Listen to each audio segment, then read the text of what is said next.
Hi everybody, and welcome to Campfire Stories with Carly. I'm Carly, the instructional coordinator here at Los Luceros Historic Site, and I am bringing you stories from New Mexico. Today, once you guys grab your s'mores and your hot cocoa, we can begin, and I am bringing you poems from the book Sophia by Joan Logghe. And I'm going to be reading you 3 poems from this book. The first one is called In el Rancho. And the reason that I chose these stories, these poems, is because it gives you just a really simple view into the lives of some of the people, the local people here. It mentions things that anybody in the Española Valley could relate to. For instance, it mentions the Sonic, and if you have ever been to a Sonic in Española, you will see that it is crazy packed. Like, that is the place to go. So it was just really neat to read these in poems. So these poems follow through the life of a woman named Sophia. It starts when she's young and goes through her marriage. So let's begin. The first story is called In el Rancho. When she was little, Los Alamos was a place they took the sheep to graze. Their land bordered the pueblo. Everybody got along. Sophia made boats of cut-right wax paper, sent them down the acequia out front. Her brother caught them and ran back to her and then again.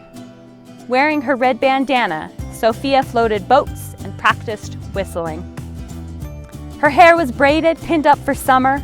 Her eyes met Black Mesa. Her hands could make out things out of string, a ladder to God, cat's whiskers, a cradle. She grew wild as copper rose that hugged the fence by the wild grape.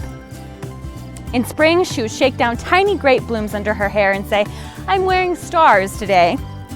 And she grew smart as any stinging weed. She took hold. She hated school and shoes, but wore them both. She had the cautious horse, the rabbits, the cat shaped like a cookie jar, and the hungry dog always before her. Someday, Sophia said, "I'm going to have 10 children and ride horses to round up cows. I'll own hens and live in the mountains all summer. I'll take my hens with me for cool air." She untied her bandana, whipped the air like a pinto. She said, "Wait and see." The hens scattered. Her mother called, but she rode the air, galloping. And the second story that I am going to read to you today is a little further in Sophia's life, and it is called The Wedding. When she turned 16, they set the date, a June like no other, so windy and dry. Her teeth were gritty when she answered. Her mother made the dress, pins in her mouth, turned her round and round on a chair, till she felt like a bride on a cake. It was lacy, the world full of apple blossoms blowing. Sophia felt wiser than old. Manny by then had a job at the lab. He was 20, the job paid good, easier than plowing fields for crops. He was a man who could do anything. Make adobes, grow a garden, trees. They'd have a house by his folks before long. This year, planting came late. The wedding day rang at the church.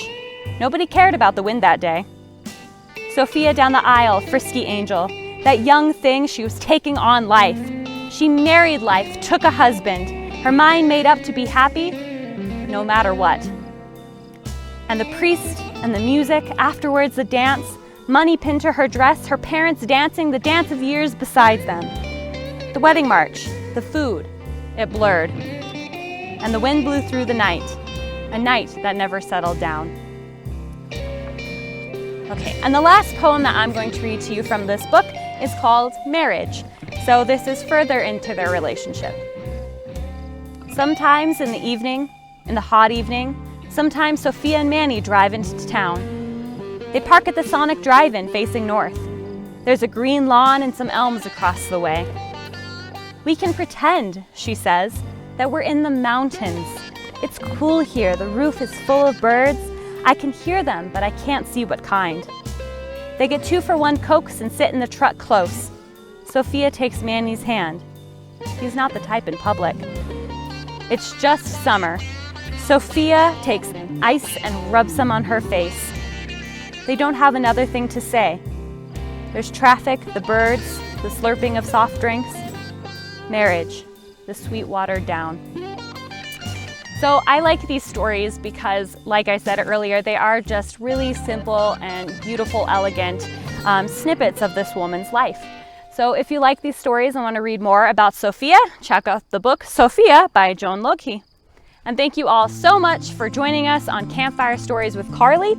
I hope you have a wonderful rest of your week and catch you next time.